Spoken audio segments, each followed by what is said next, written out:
recent unfettered and hostile actions of Lump, kicking indoors and attacking with little notice or provocation, amounted to some turmoil between them and Tulak. A rising fear that the crimson lens they had discovered was holding too much raging sway over the Fleshwarp's mind and haste.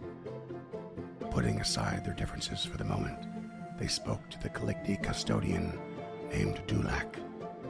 This leader explained that the Aub took advantage of these fractured Caligni, who had separated from their other kind below, seeking to worship the soothsayer, an occult truth speaker, known as Earthagul. The heroes delicately revealed the death of this supposed prophet, as Dulak explained their inability to access the chambers of voices thanks to some aggressive wisps. The heroes attempted to rid the area of these wisps, but found nothing to dispatch. As thanks for their efforts, however fruitless, Dulak introduced them to her second-in-command, the drunken yet talented occult mage Padley, and from him acquired a key to a prison where they had kept a creature known as an Urdafon, its kind having caused devastation to the Caligni. But the heroes' attempts to intimidate and interrogate the creature were met with nothing more than stubborn defiance and extreme threats of horrific violence. Monday, Monday, Monday, come one and come all to the extravaganza that is Stemming the Tide. We have funny bits, sad bits, and even the occasional serious bit. If you like what you hear, stop what you're doing, run out into the street and grab the first friendship creature you find and let them know that they too should be listening to this amazing podcast. Consider dropping us a like, smashing that subscribe button, rate us, write a raving review, and joining the Discord. Do all of them. Do everything you can. And if you love what you hear, scramble over to patreon.com/unchartednorth. Cam out.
What is going on, listeners? And welcome back, Stemming the Motherfucking Tide. Air horn, air horn. 116? Hey, y'all. Whatever you are working with, welcome the fuck back.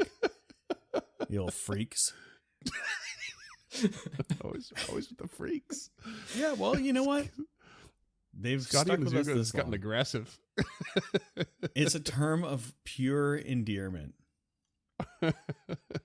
So welcome back. And today my bant topic comes from Povo, a listener, a patron even. Shout out to our patrons. Couldn't do it without you. Never heard of him. Definitely doesn't make me laugh on a daily basis with his sense of humor in the Discord. Yeah, and real good at Wordle. So he was wondering, what is our favorite fictional place? Anyone here like fiction? Utah. God, I wish Utah was fictional. God, I wish. A little joke for Povo there. Oh, so good. All right. I think that James fictional has an place, huh? obscure one, I'm hoping. So let's just, James, you want to hop into it? James wishes he lives in Candyland. Well, no, I don't wish I lived anywhere else or any other time. Let's get that real clear. So this is going to be real controversial on a couple of levels because I have two, but I'm not 100% sure of the parameters of this question. So the easy one is I wish Jurassic Park existed so we could go see it and see dinosaurs with actual feathers. I think that would be swell. Or really any of the Michael Crichton stuff was real without the murder aspect of it. That'd be pretty sweet. I think that works. Yeah, absolutely. Sphere at the bottom of the ocean. I'd go to that. Yeah, the controversial one is Atlantis, because I know people who firmly believe Atlantis is and or was real. But I like the idea of an underwater city that's sunken into the ocean and is just like this Greco-Roman inspired and has kind of been preserved through history. So I'm going to go with Jurassic Park and Atlantis. Final answer. Okay. Not nearly as controversial as I was expecting. Like, not at all. No, not like really controversial. We're talking about fiction. Yeah. Is it Atlantis like while it's underwater and shitty, or like when it was still above water? No, when it's underwater and shitty, for sure. Yeah. And are you talking like slightly technically advanced Aquaman style Atlantis, or like No, just like regular, accurate for the period, well preserved underwater Atlantis. I want there to have actually been a civilization that sunk into the sea, and that was the end of it. I think that would be swell. Like an island that just sank and stayed intact and like hit the bottom and then was like an underwater okay. time capsule. I don't think that's how it works, Freeman, but I like where your heart is at. Yeah, but like if there was like a shipwreck, but instead of a shipwreck, it was a city underwater, that would be fucking sweet. Like a whole city. Yeah. That and like that same Greco-Roman kind of architecture, like the stuff we don't get to see today because it's just collapsed due to weather. It would still be, jank and shitty now underwater, but I feel like it would be better preserved than what we have on land because there's less elements to tackle it. It would just be more wild and overgrown, I think. I mean, I'm not a marine Have you ever biologist. seen the amazing blockbuster Kevin Costner hit Waterworld? Because you get a glimpse at that. No, I haven't. Oh my god. Oh, it's really good. I'm not what you would call a treat Kevin yourself. Costner fan. Yeah. What? What? The Really? Kevin Costner has made an alarming amount of terrible movies. Because? And he's actually not that great of an actor. He's so No, I think flat. he's a fine actor. But It's he's just- done some great films too. He's done great films too. Very, very good films. Mr. Brooks fucked. He's one of my favorite good and bad at the same time actors. Wow. Back on the rails. Cam, tell me something controversial. Something controversial. I think when James said he wouldn't want to live anywhere but here and now, he missed on like Star Trek. I'd like to live in a world where replicators and you don't necessarily have to have a job and stuff, and just travel the fucking stars. Like that sounds fucking dope as hell. You just like because it's future communism. What? I was about to say, Cam, your communism is showing. Where? socialism. Get your shit straight. Okay. And to answer Povo's question, where's your favorite fictional place? Oh, like that living in that like world would be like my favorite fictional place. Like, I mean, if it was just to visit and I didn't have to worry about dying or the actual heat, like Arrakis, like absolutely 100% Dune. Like, just seeing a fucking giant worm come out of the ground and eat a bunch of people would be sick as hell. But As someone who lives near whales, you don't see them as often as you would think. You like it as Yeah. spice. yes, I would like to do a lot of drugs and spice gain is prescience, and then go mad and start a holy war that kills billions. Yes, and then eventually turn into a worm. That just sounds like the past now. The golden past. Okay. Dunk. Yo. Fictional place and or controversial take. Okay, so fictional place, as in, I guess I'm also kind of unsure about the rules, like if I'd like to live in that place or something, because I'm kind of into living in like Scooby-Doo logic world, where not like the newer ones where things get actually scary, but like if all of the world's ills were like a creepy old man trying to take over a roller coaster or something, that would be great. And you could like down a fucking Cuban sandwich, or not a Cuban, but like a Dagwood sandwich in one fucking go. Give me one of those. Yeah. You're thinking of Scooby-Doo Zombie Island. They actually retconned that whole thing in 2019 Scooby-Doo's Return to Zombie Island. It turns out the whole movie that was real is actually fake. Oh, thank God. Well, I'll sleep easy. I at feel like night. the question is accidentally devolved into what's your favorite fictional universe, and also Yeah. what's your favorite specific location that's fictional. So I was gonna bring that back to. I think the question is more what your favorite like fictional place is, and I'm honestly having some trouble with it. But Maritime Canada. Yeah, that's not real. Newfoundland. Newfoundland's not fucking real. Newfoundland. I haven't seen a cod lately. I wanted to say like the heaven that's depicted in Good Omens. Like I haven't really seen the show much, but I love that book so much, and I don't know.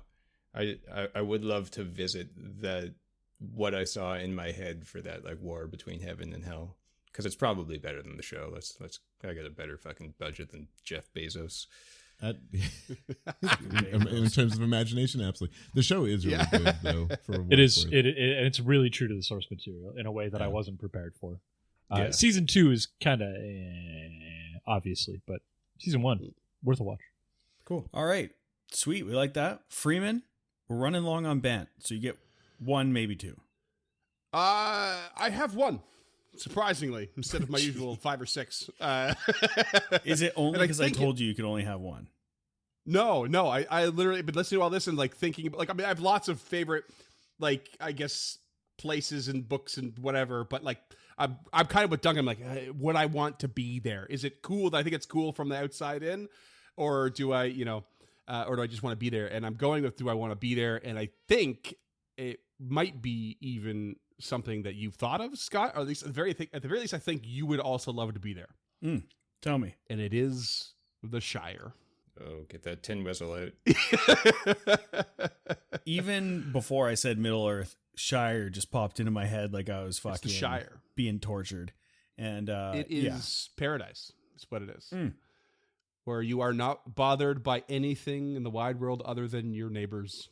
Second breakfast, bitch? Let's go.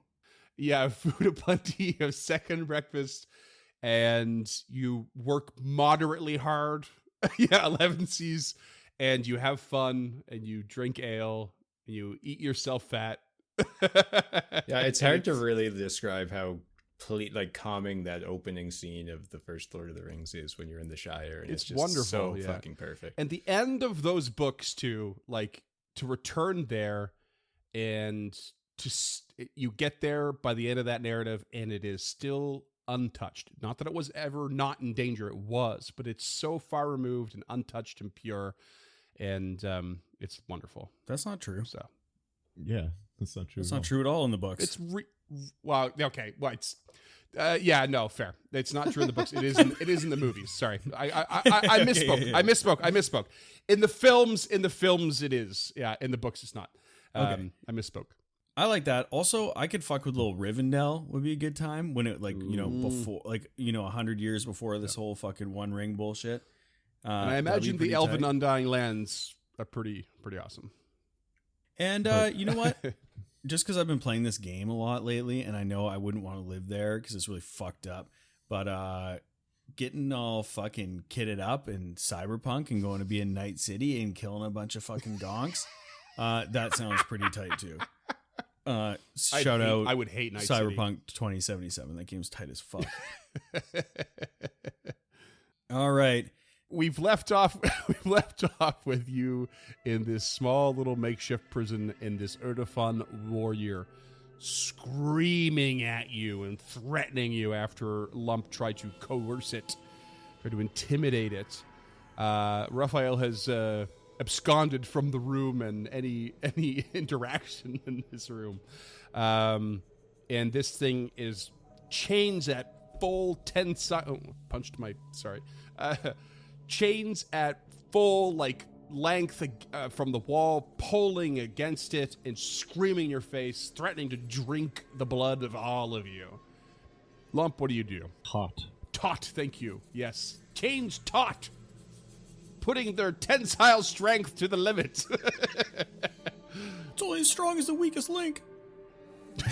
God damn. I was gearing up. I was like piping myself up to come in, and then just nope. Took the wind right out observant of my of you, fucking thing. Scott. The irony. Oh, the irony. Who all is in the room with me right now? Everyone but Ruff. And okay, did Tulok step out or no?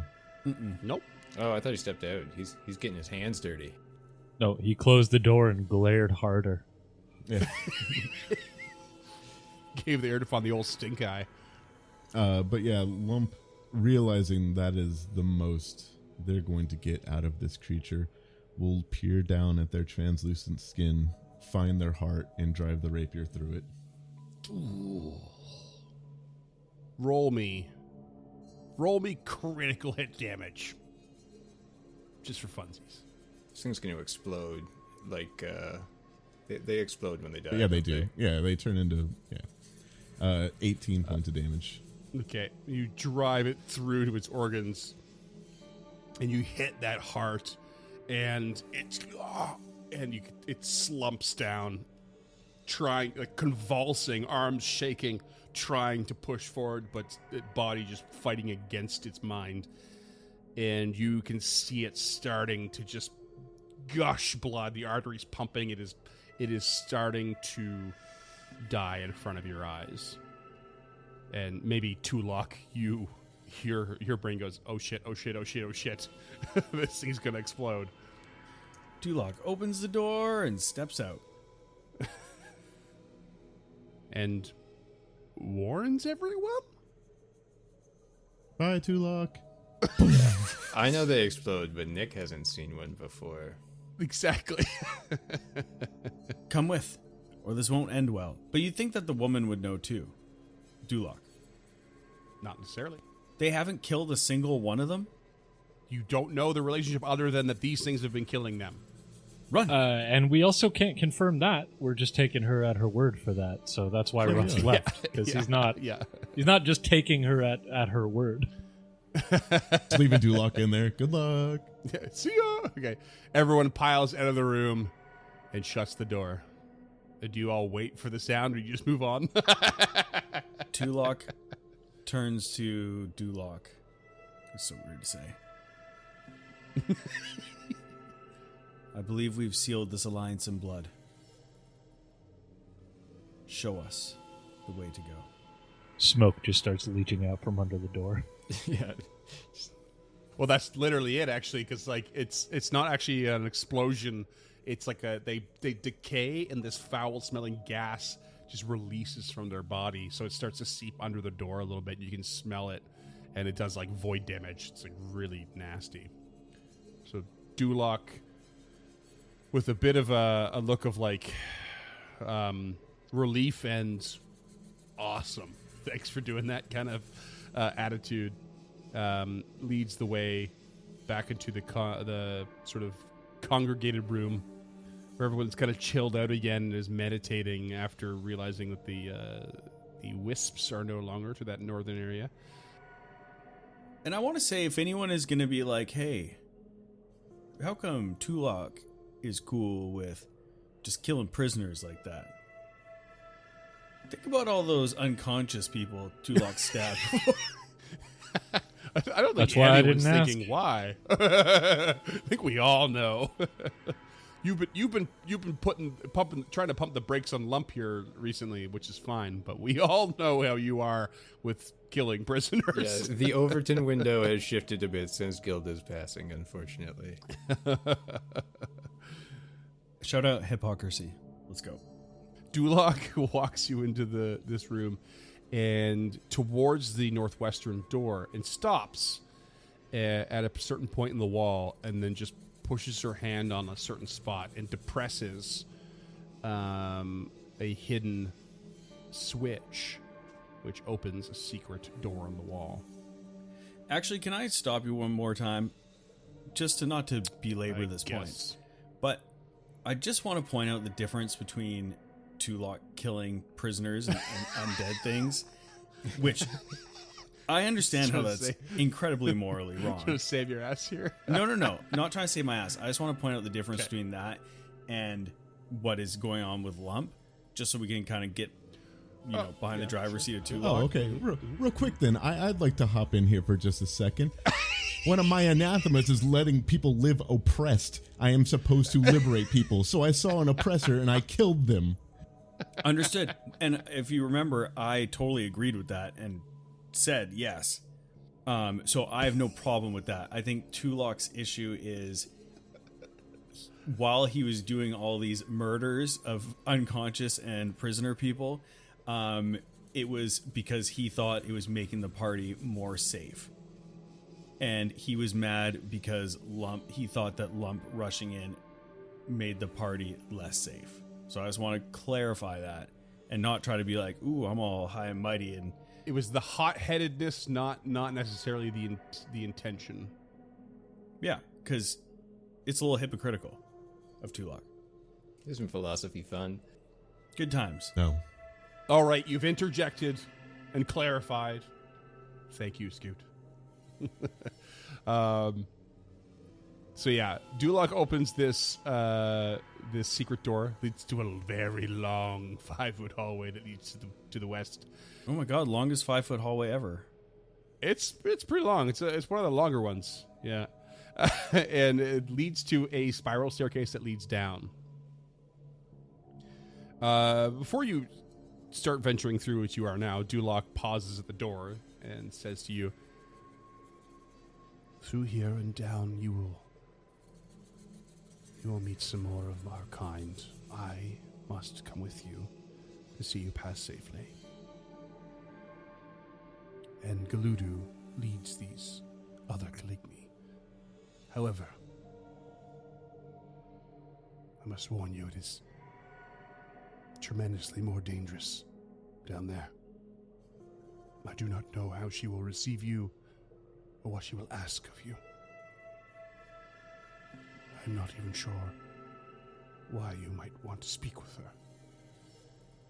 But you have my word that when you are ready, I will go and speak upon your behalf." We will clear a path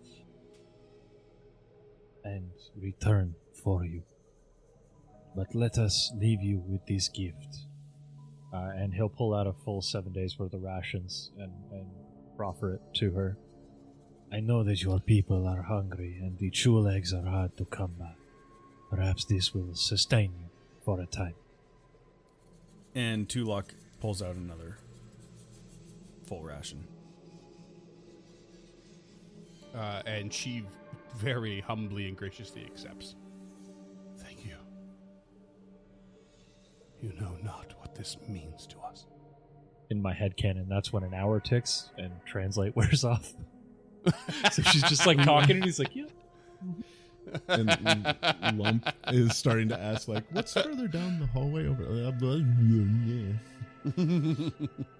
Because Lump and Cam both feel like there's more here to do besides immediately just go down here and go Like off on a this side level? quest. Oh, Yeah. 100%. Oh, yeah. There's Yeah, so so- much more, yeah.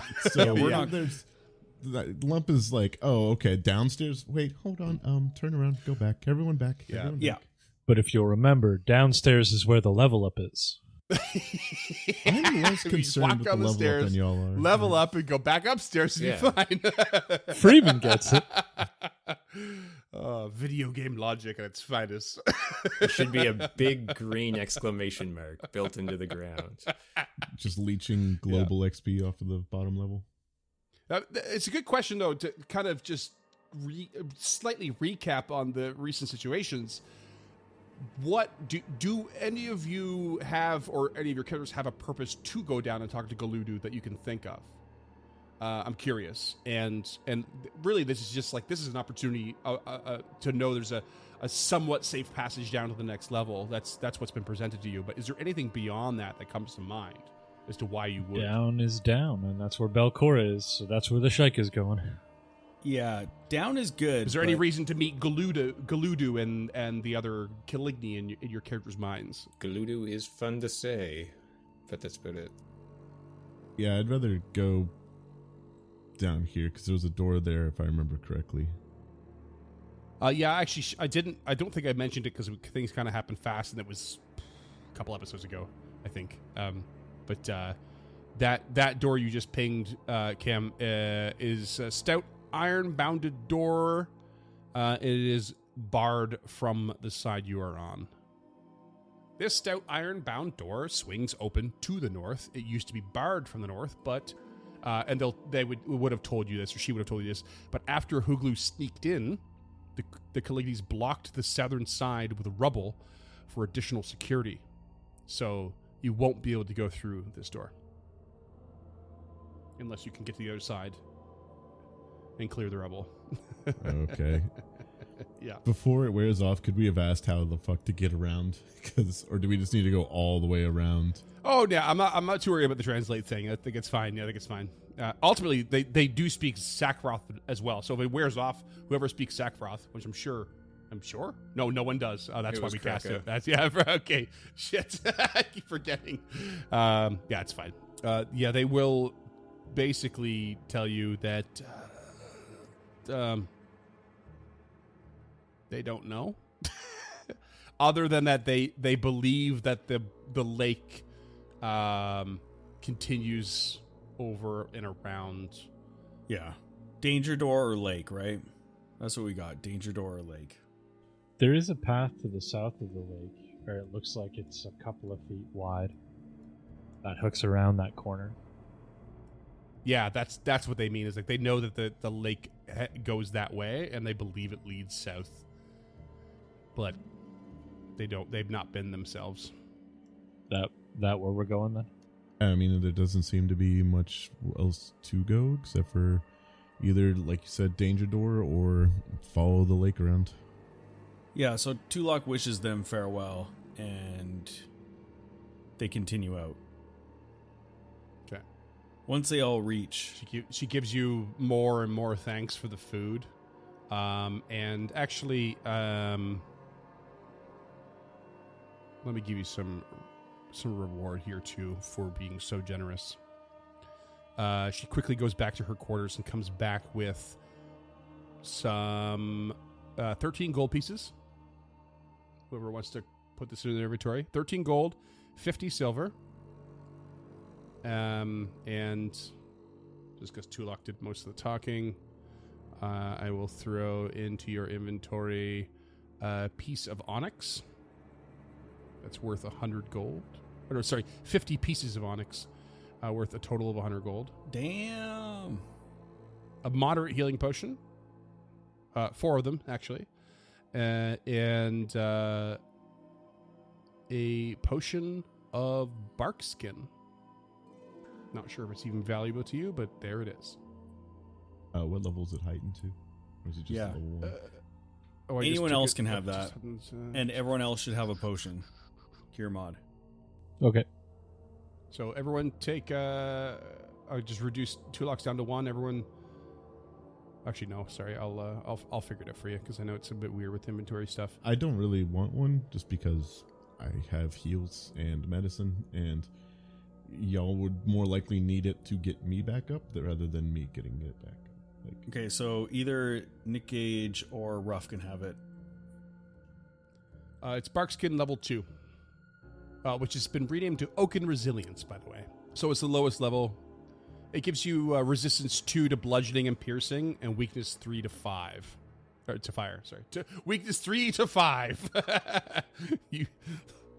I'll take the Oaken Shield potion.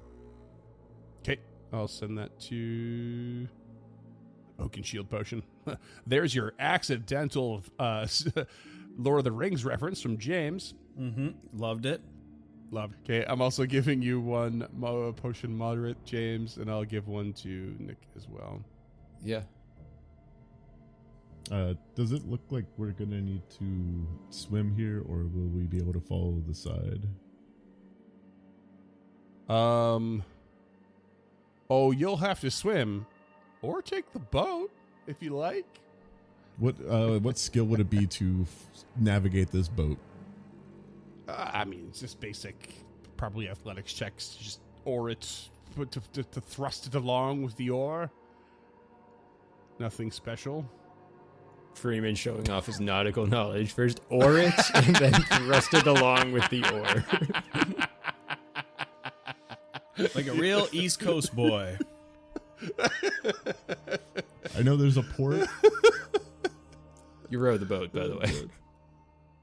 But yeah, we'll take the boat. This water looks gross. Are we Are we doing the boat or are we doing the danger door? Did anyone? Ruff could always do water walk for a minute and just run around the lake and see what's down the hall. Or Is down Ruff the Jesus? ravine. That energy robe of cold has a 2 action once per day. Yes. Water walk. Yeah. What does my robe How long does it have? last for? You got the fire robe, don't you? Yeah. Yeah, you can walk on fire.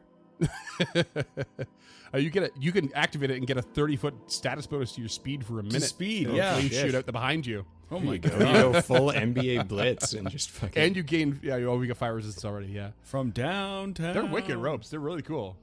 Not part of the adventure. I threw those in for fun. Oh. Yeah, they are really cool.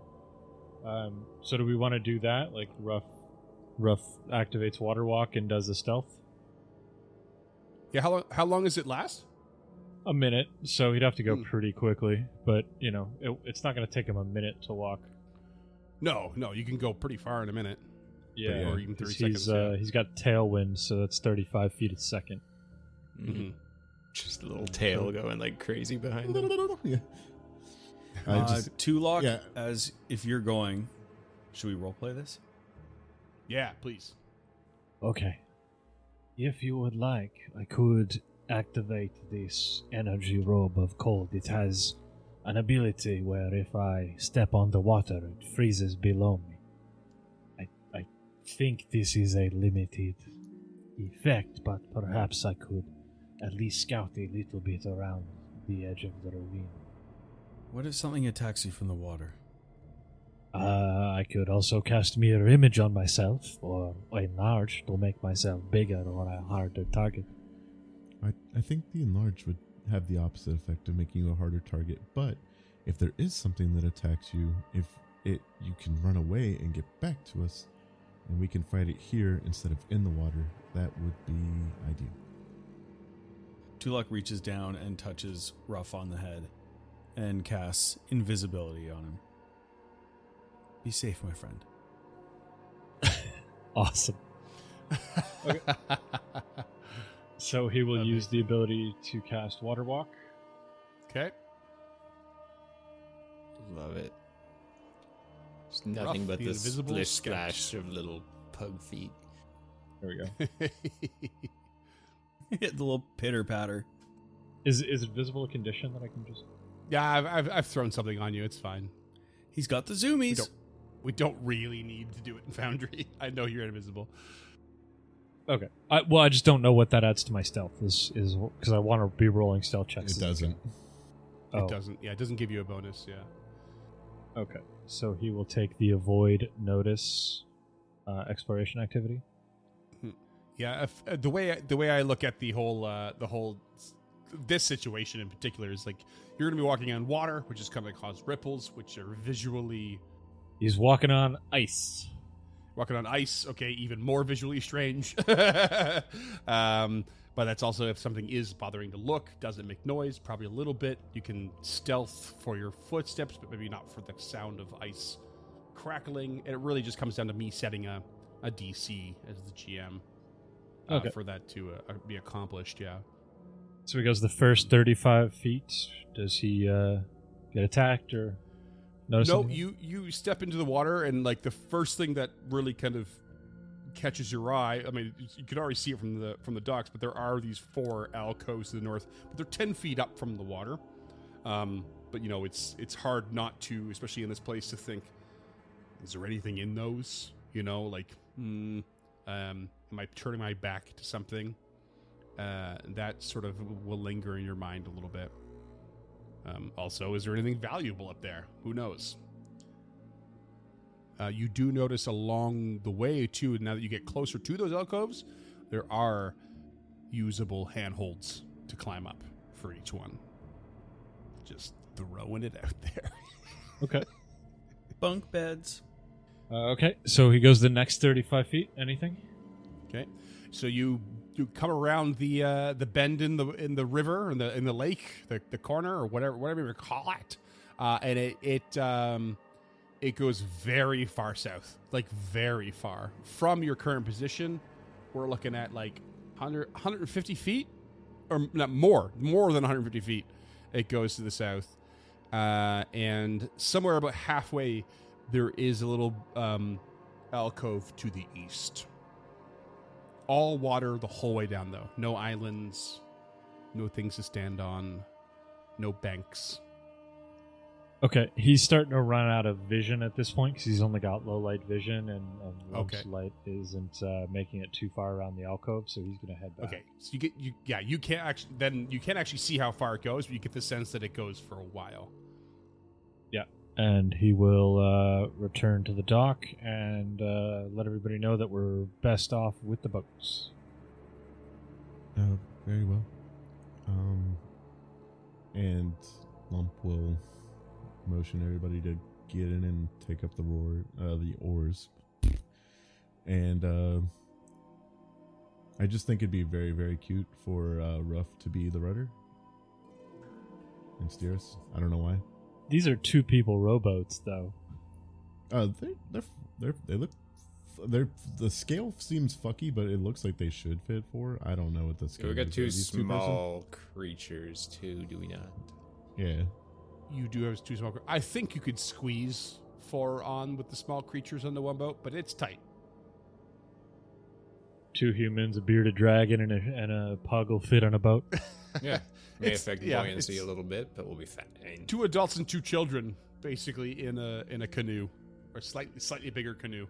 It's like that painting of Washington crossing the Delaware, but it's rough on the front instead of George Washington. Leg up. Yeah.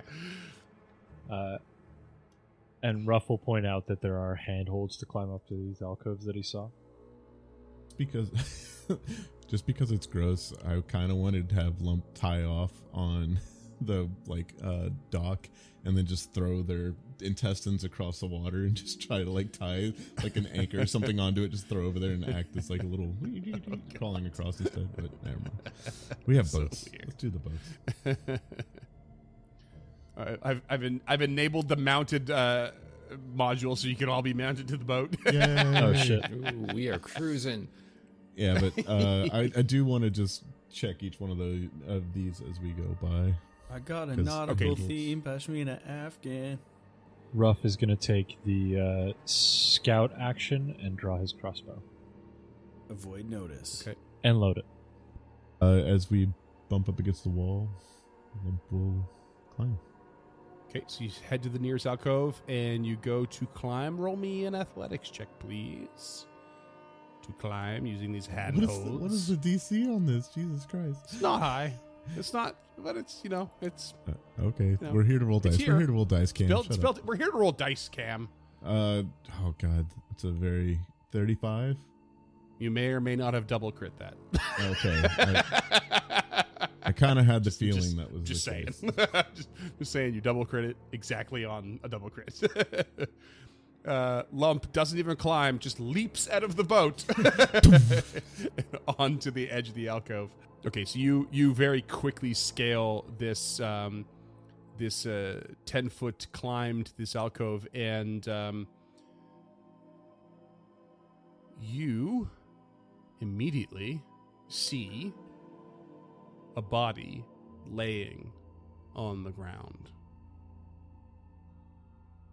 That is a little bit draped in old, tattered clothes and looks quite a bit like the children of Belcora. Lump immediately casts Vitality Lash. Roll for initiative. Ooh, boy. Boat combat. Yay. Oh, here we Yay. go. You have rules for boat combat, don't you, Freeman? It's like Assassin's Creed Black Flag. Let's go. How do I get Lump off the boat in Foundry? That's the question now. I think it's M. It was fun until it's not working. It's still fun. It gives you a little horsey in the corner of your screen when you're mounted. It does. It does. Oh no, it's all gone wrong. It's all gone wrong. I don't know how to fix it. We take a -2 circumstance penalty to reflex saves. Doggy paddle, Ruff. Doggy paddle. Oh, So he is a shit. fish Okay. seeker. He would be fine in a boat. Oh, yeah. Okay. Well, Yeah. Nick would sink like a rock. Yeah. Arthur is his uncle. He did spend his summers at the Rod and Bow Club growing up. Nick is wearing full plate. I have a 17 athletics. Hey, Krucka. Oh, Good to see you, bud. Just put Kruk on the map. Okay, I've just deleted the boat and all your tokens and re-added you to the map. We're just pretend there's a boat underneath your feet here. And Lump is up on the ledge there. And I should have noted too that this thing is large. No, it's medium. Why is the token so large? yeah, that's a big token. That's a big token. It's not that big. Why is it so big? Something wrong. Anyway, let's roll for initiative. It's got a bag of something. It's got a bag. Get the bag. Good, get the bag. Secure the bag. Couple of questions. Yeah. One, does my scouting go off here and we all get a +1 to our initiative? Absolutely. That's a 31 for rough. Okay. 31 for rough. What we got? Lump. It's you. You're right up there. Lump just, absolutely just like, I'm gonna get him. Just like starts shouting really loud, but it's like not actually going fast enough about it. Yeah. And got a 20. This thing stirs. Okay. And Nick. 32 from Nick. Sorry, 33 Jeez, with scouting. Christ. Ready to act. Ready to Oh, act. yeah, he Amazing. hates kids. I would like to make nah, never mind. I'll shut the fuck up. Sure. You don't have to. No, I don't want to be Scott. I don't want to definitely try don't to. have Can I roll this instead? No, I don't want to. You don't want to be Scott. Not many do. Since I was climbing, can I roll athletics instead? Now that is a good argument. It's part of the game. Why wouldn't you want to try and get a Because better I initiative? explicitly said that I was gonna be casting a spell. Like I was already up there, Mm. Oh, okay. so I don't want to take back. Okay, so the creature you see looks like this. Not that you as care, but I this- rolled an 18. Oh yeah, no, I don't care. And But just for the listeners, because they might. Who knows? Probably not. yeah. No, probably not. No, I don't think they do. So this creature, like you start to yell to cast this spell, and this smoke or something starts to trail out of its face, and you can see these piercing red eyes start to glow from behind this like tangled white hair that's floating. It's sort of like draped over its own face. And the first thing that is going to happen in this combat... Oh, shoot. Hold on. Seems creepy as fuck. Yeah, this thing looks awful. I don't like it. The first thing that's going to happen is the crew in the boat is going to notice one of these creatures starts coming out of the third alcove and starts to make its way nimbly across the ledge towards the second alcove, trying to get closer to you with this weird, ghastly smoke coming out of its face. And it makes its way over towards the second alcove, getting ready to continue. But next up is, in fact... Nick, you're up. What do you do? So with the token being a little bit weird, would Nick be able to reach the 10 feet to it from here? There we go. Normal size. No, you are 10 feet. You are 10 feet below the area that it's even in. So this creature's behind Lump for you. So you definitely can't reach. Okay, I guess we're getting the fuck out of the boat then. First action is going to be to sheathe the dancer spear. Do you want to delay? I have an idea. I think in a moment of absolute panic, he will freeze and delay. You can always flavor that as Lump calling out, "Hold on a second." Yeah, he was looking for any excuse to not have to be the first one To not act. Yeah. Okay. Next up is Raphael. Ruff looks to Lump for direction. Just hang on for one moment. Look out below, maybe. Ruff delays. Oh, Lump's voice is Rough back. delays. Noted. The creature ahead of Lump begins to stand from its prone position. It's laying down and lets out this like dry, raspy sound before casting its death gaze upon Lump. I need a fortitude save. That is a 29 for the fortitude save. 29 is a success. You are drained 1 as That this ain't good. death gaze sets upon you. We haven't seen drained in a while. Yeah, drained is brutal. And you can see this thing kind of like somewhat strangely bolstered by its gaze upon you. Like it is ready for you.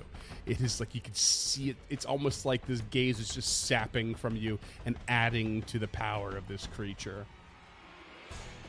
Just double checking that I have. That's it. I think that's it for me. Next up is going to be a third one of these creatures that comes out of the final alcove and is going to start making its way across the narrow edges here and towards you as well. Oh no. Yeah, I'm going to call it there. Lump, what do you get? Oh, I thought you were calling the episode there. I was like, that's a pretty short one. But No, okay. sorry. I'm calling my turn there. Well, when we got a cliffhanger, we got a cliffhanger. Just, Needs to give us time to come up with backup characters. Bodak, Danger. Bodak Danger. Okay, real quick. Would you count moving through an obstacle as me repositioning this Bodak here? What do you mean exactly? Sorry. I want to reposition the Bodak here and Yeah. let them fall over Okay. the edge. Yes. Okay, so no, I can't do that because it is an obstacle, or I can do that because it's cool. I don't know what you mean by the obstacle part. That's what you're confusing me on that one. Because like an edge can be, or a ledge can be an obstacle, right? Because you have to climb it or do something else like that. Okay, I see what you're saying. I think it's gonna be a no, just because it's like the between you and the cave wall there, it's squeezing, so you can't just like squeeze them through yourself with the reposition. It's too tight. Okay. You would just kind of hit them against the wall.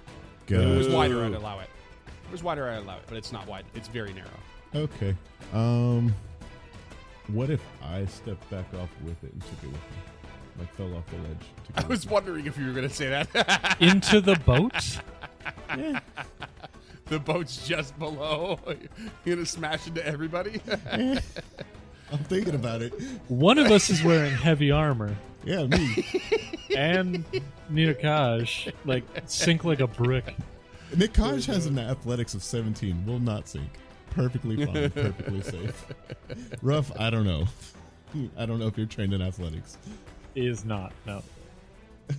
Okay. Well, that just completely shits in my oatmeal for this morning. First things first, intimidating glare this creature in front of me. That is a 30. 30 is a success. Okay. And then I'm going to go ahead and do the thing I always do and trip it. Okay. 29 to trip. Success. Prone. Okay, frightened and prone. Off to a And then good start. can I leap over to there? Yeah, heck yeah. Yeah. I'll allow that. I'm being signaled no. You don't have to. You can, but you don't have to move out of the way. Ruff can just bamf over there and immediately have flanking with you. Oh, no, I just want to also make room for Nakash.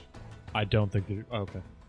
Because if I go here, then both of you can get up here and flank and just absolutely obliterate it when it tries to stand up. That's what I want to leap right here. You bamf to the north Okay. of the creature. Nikaj climbs Yeah. up here and just when it stands up, just absolutely dumps it. Right. I didn't think there was going to be enough room for the three of us up there. I assumed we were going to, since Nick is on a pole arm, have him poke up in the boat. Yeah, like he's already too far away, so like I think this is our best bet, and then just make them climb up here to us, or if they start staring at us, we go to the back of the cave until they climb up and we poke them in the face. Yep. Works. Yeah, that is all three of my actions: intimidate, trip, and leap over the prone Okay. creature to the northwest corner to make room. Tulok, you can't see much of what's going on, but I'll jump in. okay. Ruff jumps in. Bam. What do you got, Ruff? First action, dimensional assault. Yeah. Okay. Dimensional assault. You Yep. teleport up to the space. Oh god, I love this move. Oh, sorry. First action, free action, drop the crossbow. Okay. Second action, draw Bam. the cold iron longsword. Third action, bam, bam, bam. Bam. Okay. 32 to hit. 32 is a hit. 19 points of piercing. Okay. Boom. Hit this thing that's laying on the ground, not doing much good to anybody. Okay. And third action? Okay, he'll map -5. Yeah. Do it. 16. Miss. 0 point. Tulok. Oh, okay. Good. Sorry. Moved. 27. 27, that hits, yes. Hey, 20 points of slashing this time. Nice. Okay. Awesome. All right. Now it's Tulok, unless it's Nick wants Nick to jump in. turn. Nick is Okay. gonna see Ruff go up there, and then for a brief second close his eyes and wish he could vamp up there, and then realize that he can't. So first action, he's going to sheathe the dancing spear, take a climb up there. Do you? I forget the standard rule for climbing. Do you need both hands free Both unless hands, you have a yep. feet? Yeah, I need both hands free. Okay, I thought so. Okay, so sheathe. 34 on the athletics. Oh yeah, you get up there real fast. And seeing himself unarmed, he's just gonna punch this thing in the back of the head. Okay. 23 against flanking. No, it's off guard from prone and it's frightened, but it still misses. Okay, hero point. I want to get this thing. Okay. Yeah, let's go get for him. the punch. Natural 1. Okay. Yeah. You shadow punch boxes rocks. himself and then punches himself in the nose. You punch rocks, take 1 damage. You know what? It I hurts will. your fist. It hurts his pride more. Okay, and Tulok, finally it's your turn at the end of the order. Okay, Tulok. Now, Freeman. Stuck. Mhm. I can see the creature that's on the most westerly edge, correct? Yeah, yep, yep. I would like to bamf to its west, Okay. but I can't necessarily see the floor there as part of the spell. I must be able to see it.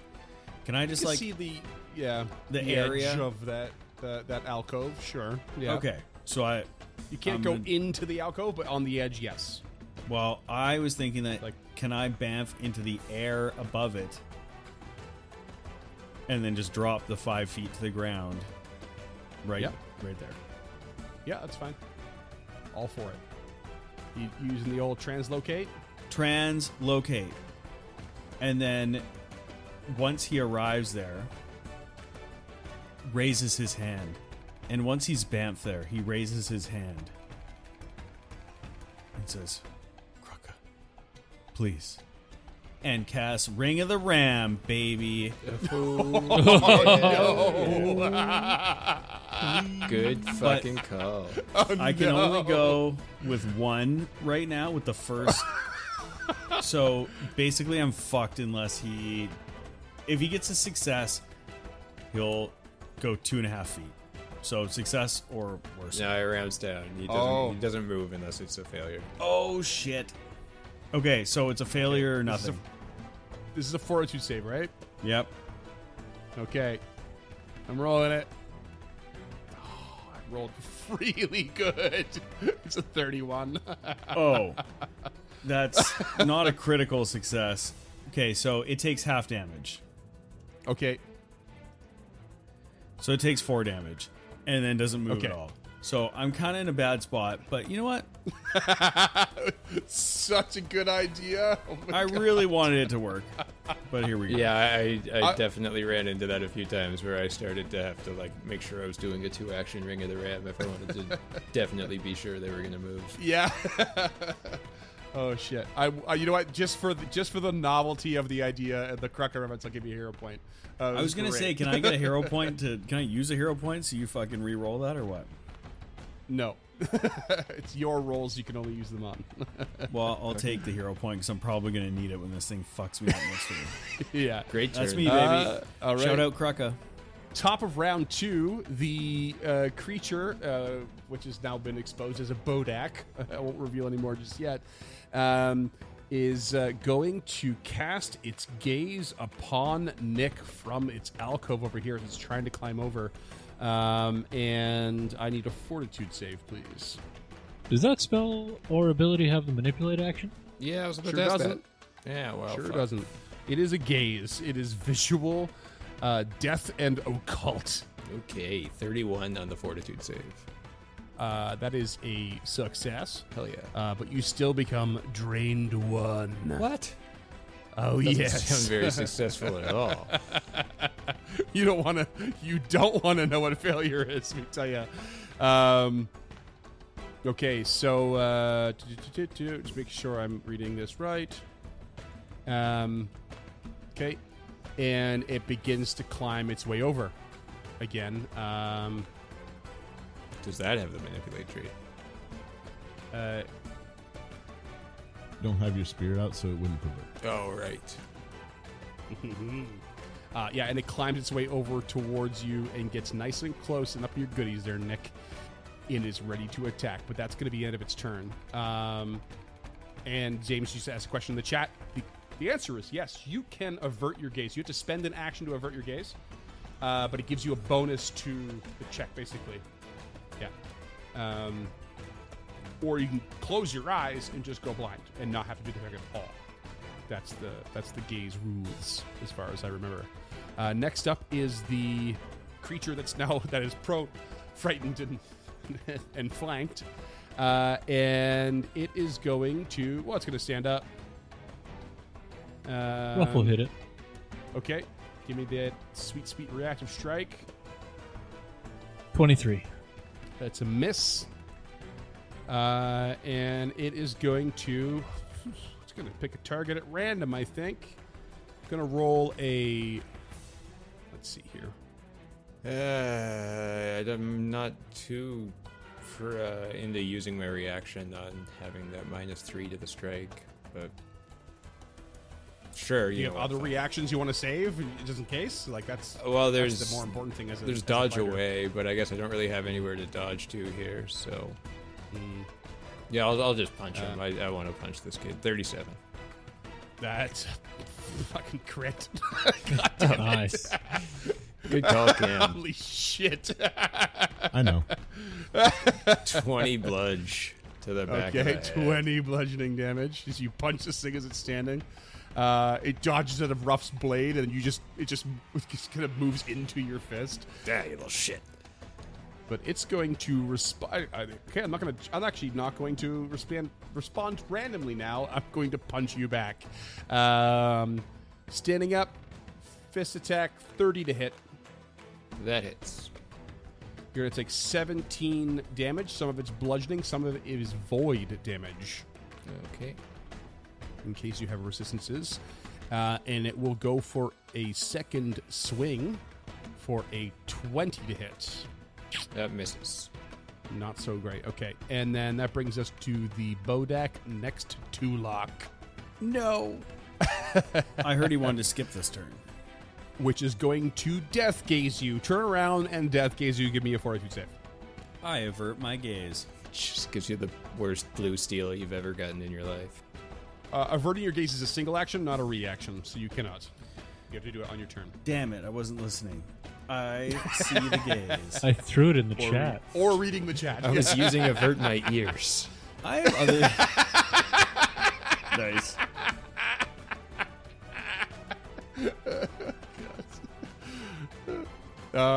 Fortitude save, please. This is your worst one, I know. It's going to be great when you fail this miserably. It's tied for my best, bitch. 25. How do you feel about that number? Just out of curiosity. I Don't get mean, baited. You get to hear if it's success or a failure before you hear a point. wait, don't I get to know if it's a success or failure before I use a hero point? I don't know, do you? Yeah, you do. Yes, rules is written. Yeah. You do. Yeah, absolutely. I'm still asking, how do you feel about that number? Great. It's a failure. I use a hero point. This might not go well. 24. You are drained 2 and doomed 1. I don't like the sound of that. Doomed real bad. Is that just like it kills you eventually? Doomed is like wounded, but it's persistent. So whenever you go down 1 lower. But also, Doom just makes me just like the rest of you motherfuckers because I got Die Hard. Yeah. It reduces the value you need to die permanently, basically. So now dying 4 will kill Tulak. And then it's going to punch you for a 22 to hit. Dick move, but a miss, bitch. Rolled like shite. All right, Lump, your turn starts, and the one next to you uses its reaction. Okie dokie. And I need you to roll me a Fortitude save. That is a 16. That is a failure. I'll go ahead and spend my hero point. 18. Also a failure. Hell yeah. It turns its gaze towards you with a draining glance. If you fail, this thing gets some temporary hit points, and the target becomes drained 1. Hold on, I have to double check if this is going to stack or not, according to the rules of Death Gaze. If a target becomes drained,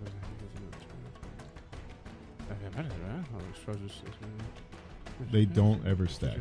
No. In this case, it does not stack, but it tried its damnedest. What do you do? What's your turn? All right. I'll go ahead and, first verse, second verse, same with the first verse. Trip a bitch. Trip. Yeah, here we go. Just going to hover over prone real quick. 31. Yeah, prone. And then I'm going to go ahead and cast Vitality Lash. Fortitude save, please. 18. That is a failure. You will take 16 points of vitality damage. Okay, definitely awesome. 16 damage. Okay, I guess that doesn't have any good round. Okay, yep, that's it. That's it. Okay.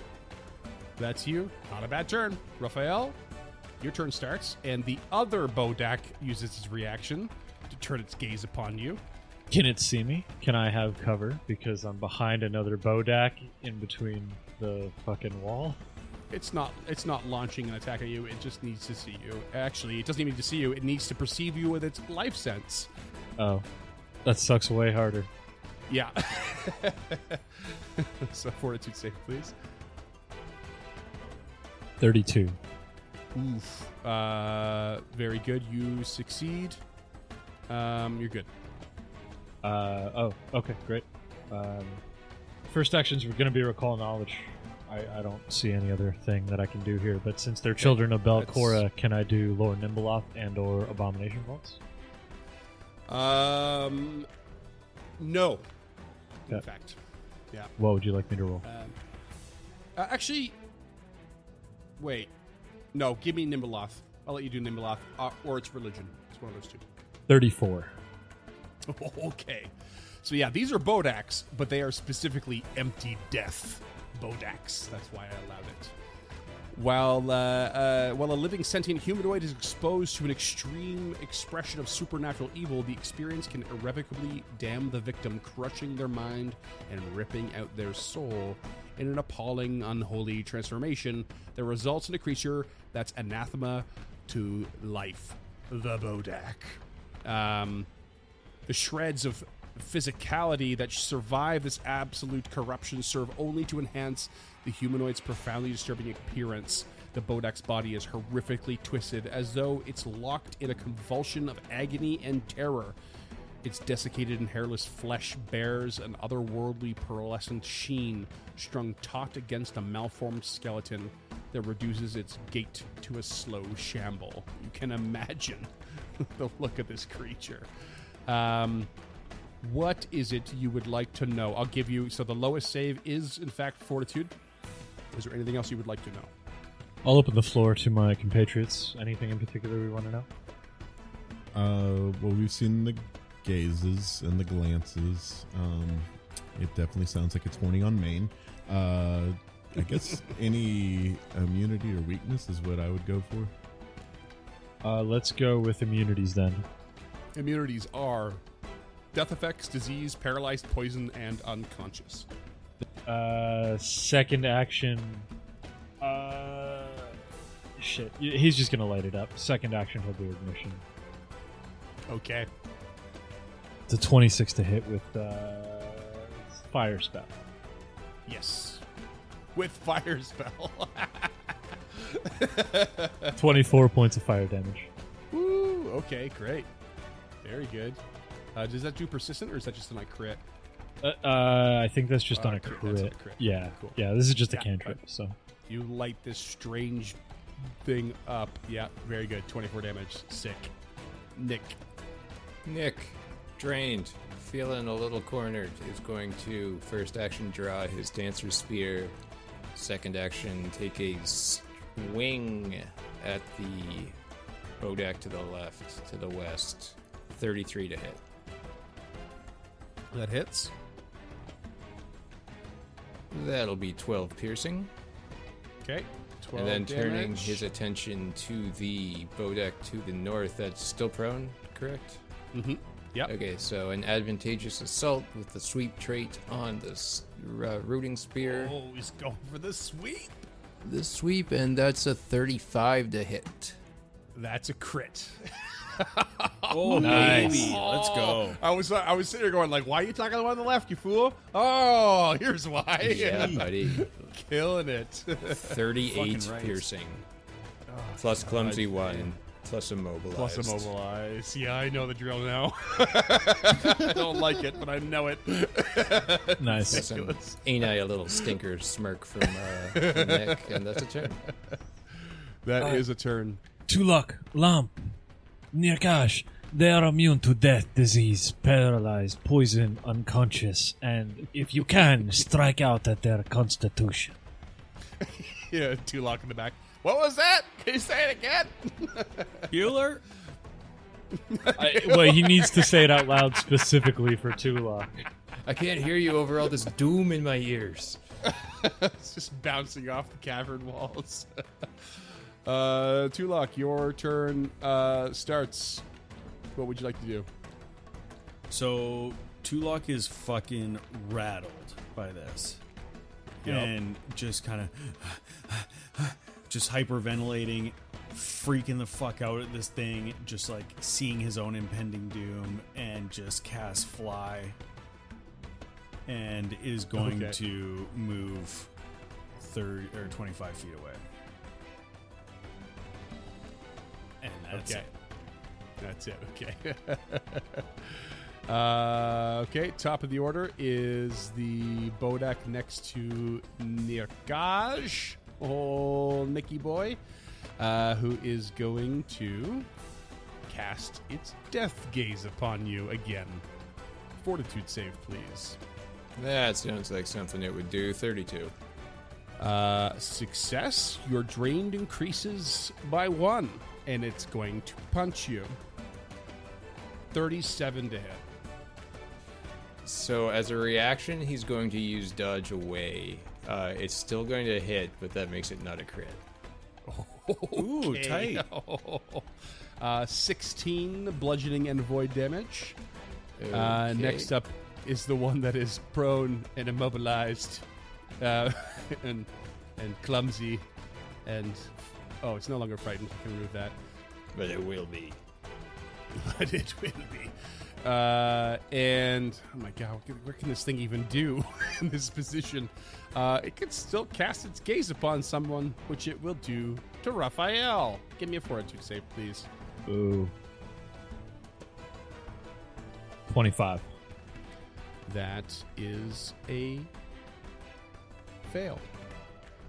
You are drained 2 and doomed 1, unless you want to try a hero point on that. No, but I think I'm going to use my reaction to turn back the clock. Okay. So Ruff travels back in his own personal timeline to re-roll said fortitude save. With a +1. 29. That is a success. So drained 1. Hell yeah. Instead of, which is a much better result at the end of the day. Okay, and then it is from its immobilized, prone, clumsy position. Oh, I accidentally put doomed on it. It's going to try and fist bump you in the face. For a 19 to hit. It starts to flail. Critical fail? It is unsuccessful. Okay. And that brings us to the third Bodak, who is going to cast its gaze upon Tulak again. Roll me a fortitude as you are flying and fleeing from this creature. 29. 29 is a success. Your drained increases by 1. Suck it, Barn. He's got a point there. This creature continues to try and climb across to the other side and join the others. Lump. Let's see. Lump is it's still prone, I think. Yes, and then. You know what? Let's make it worse for it. I'm gonna go ahead and grapple it so as to restrain it. Maybe. Okay. It's already 23. immobilized. Yeah, restraint is different, so manipulate would be like couldn't. Yeah, it is different, but yeah. So is grabbed as well, and now we'll have to escape immobilization, grabbed, and stand if it wants to do anything. Okay.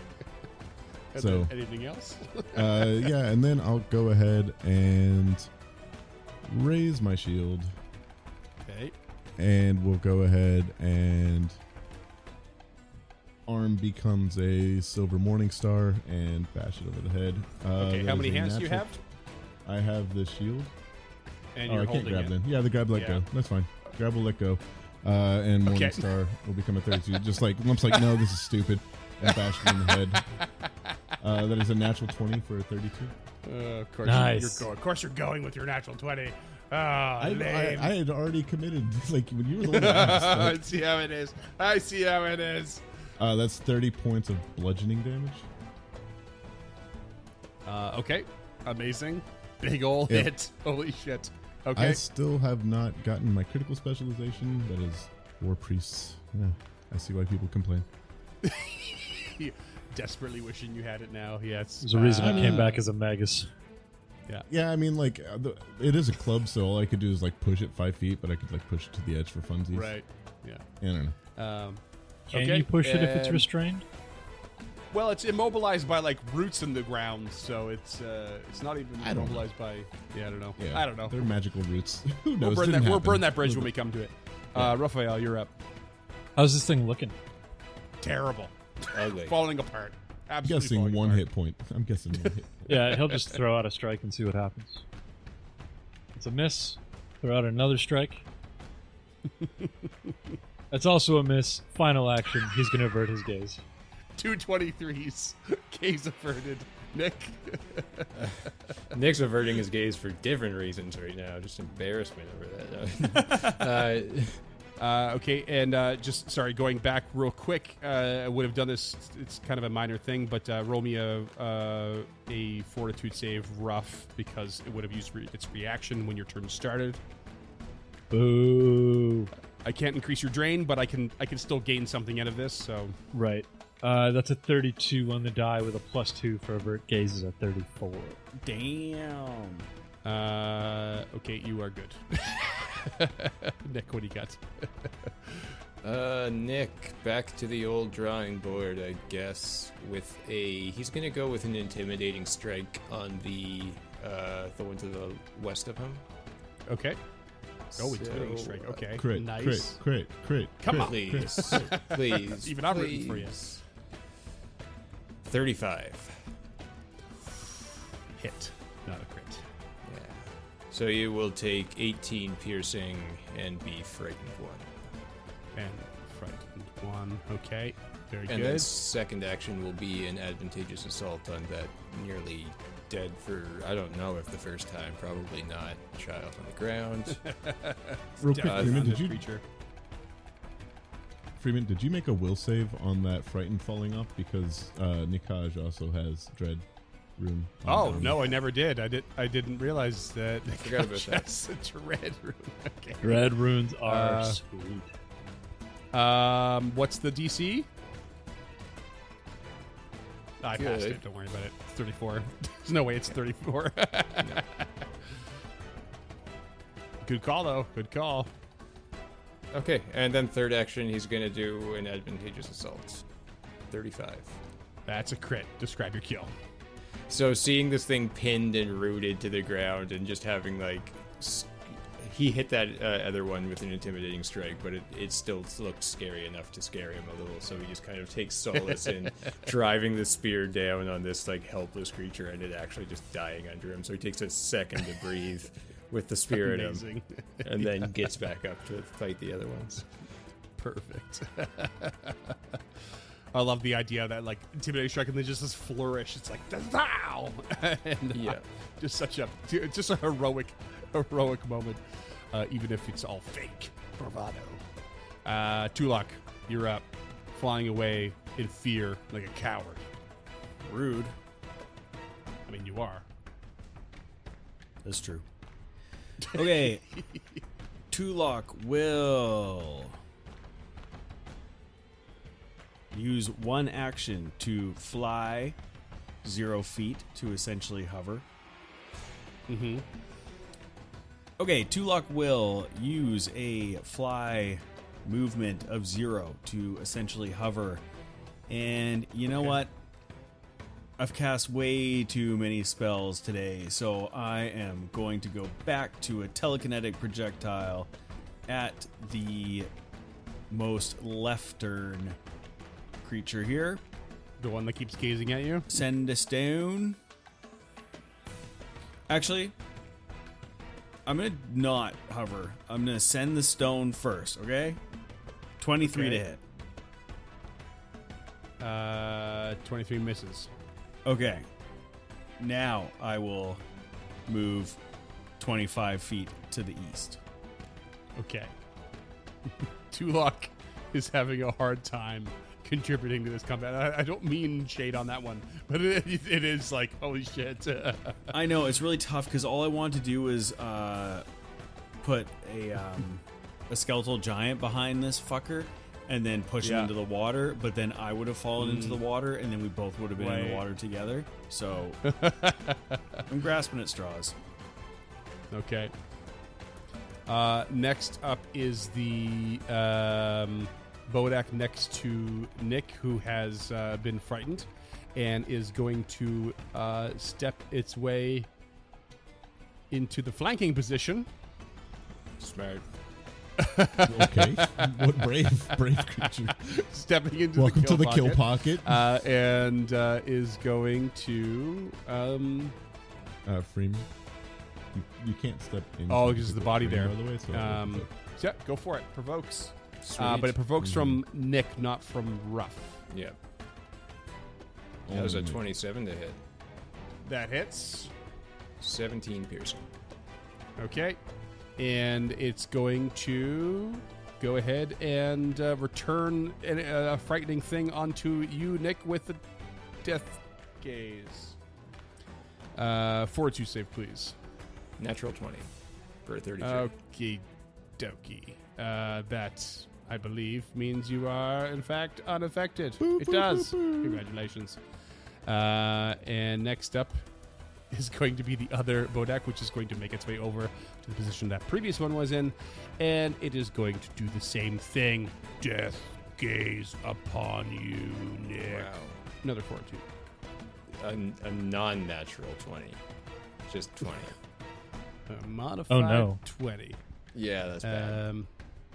Do you want a hero point? Yeah, Well, okay, you still that's can? probably a good idea.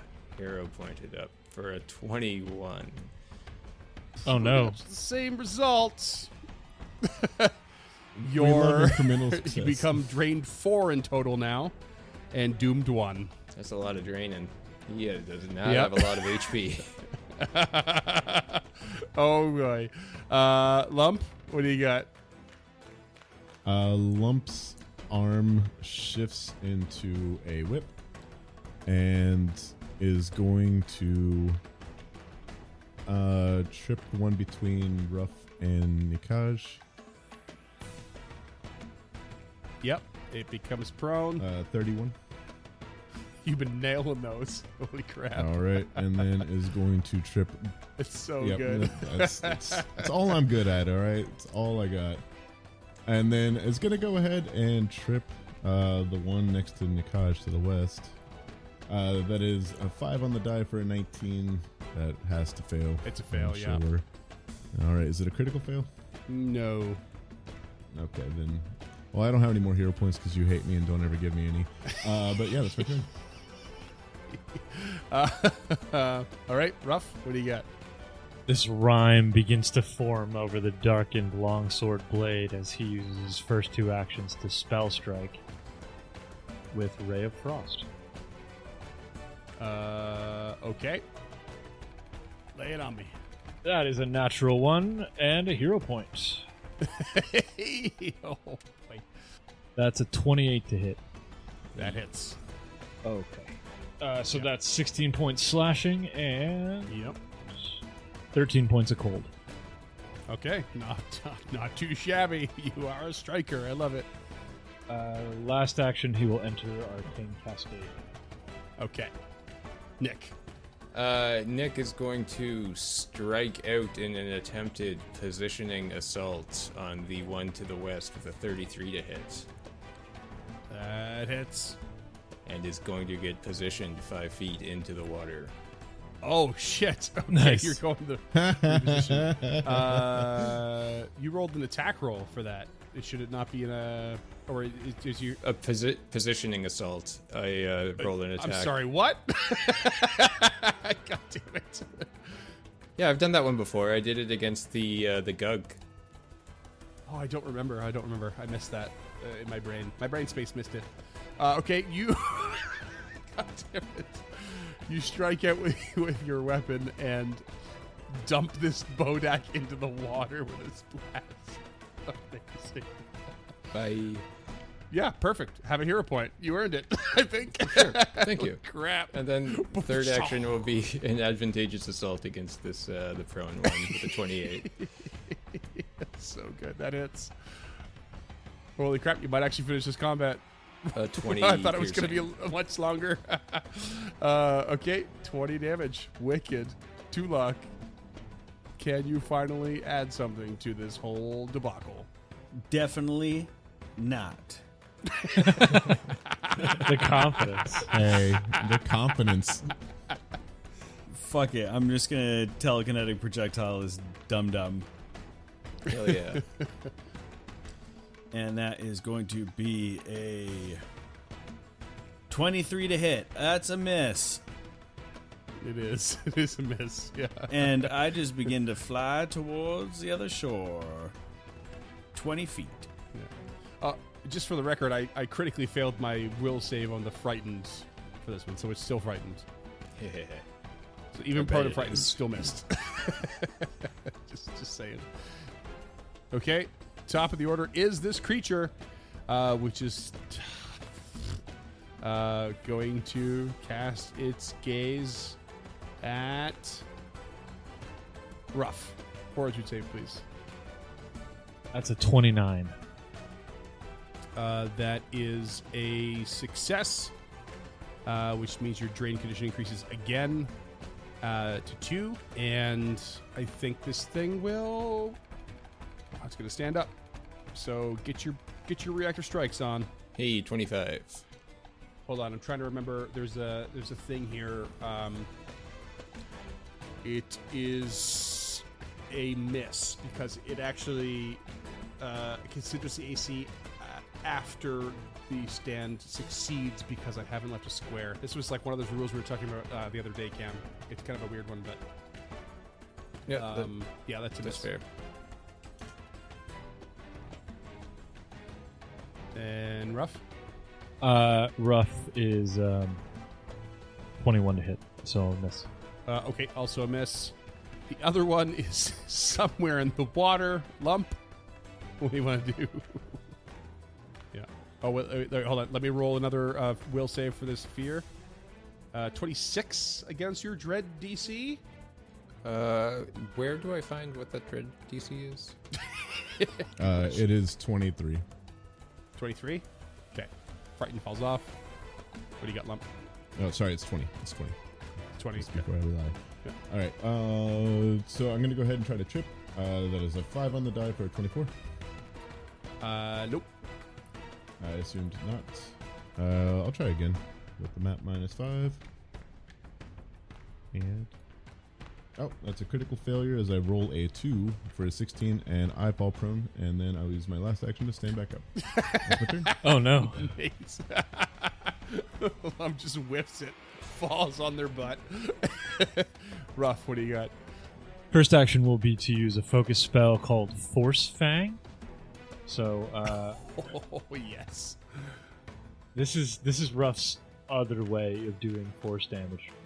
I love it. So his jaw just like extends into like a proper wolf jaw, and this time shadow just reaches out and strikes at the target. I love it. And that's 6 points of force damage. Okay. The best part is that's the conflict spell. Mm-hmm. The next two actions are recharges obviously your going to be the spell spell strike. Yeah, of course. Oh, God, you're such a badass. This time he's going to charge Shocking Grasp into it, because we all know we're resting after this for at least 24 hours. For real. It's 26 to hit. That misses. Last hero point. Okay. Wait, that misses. Oh, wait, with the left, right? wait. No. Flanked. It hits. Yeah. Hey. the fuck? Sorry, I've been so used to looking at the AC whilst prone. I just wasn't thinking about it. Okay, so that's 15 points slashing, 2 points cold, and then the Shocking Grasp is It's so hard. It's crazy. 30 points of electricity. Oh my God. Bring it back to life with a shock like that. Are you wearing It's metal? alive. No. You wish. I do. Persistent. Nick, end this combat. What do you got? Okay. A 25 to hit. 25 is a hit while flanking. Yeah, we said that. Okay. 16 piercing. Scrap your kill. Ugh. Just out of breath and basically just stabbing at whatever's in front of him at this point. He feels the thing go loose and just, like, he almost drops with it, but just frees the spear and plants it, like, well, that was easy. Oh my God. And you're all drained. You're all drained. Oh my God. I hope whatever in You're the all goddamn suffering. bag is worth it. Jesus Christ.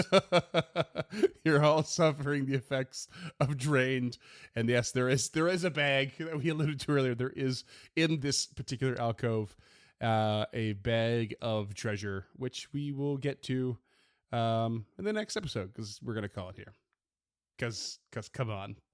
What the hell?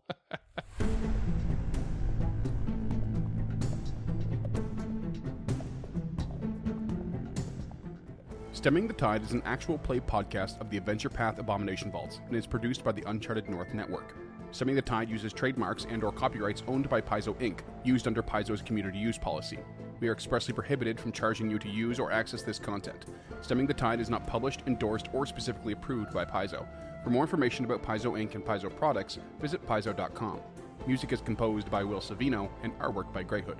Stemming the Tide is recorded remotely using Foundry Virtual Tabletop. If you wish to connect with us or support this project and projects to come, we can be found at unchartednorth.ca, patreon.com/unchartednorth, and on all major social media platforms. Links to all credits can be found in the episode description and our website. Thanks for tuning in.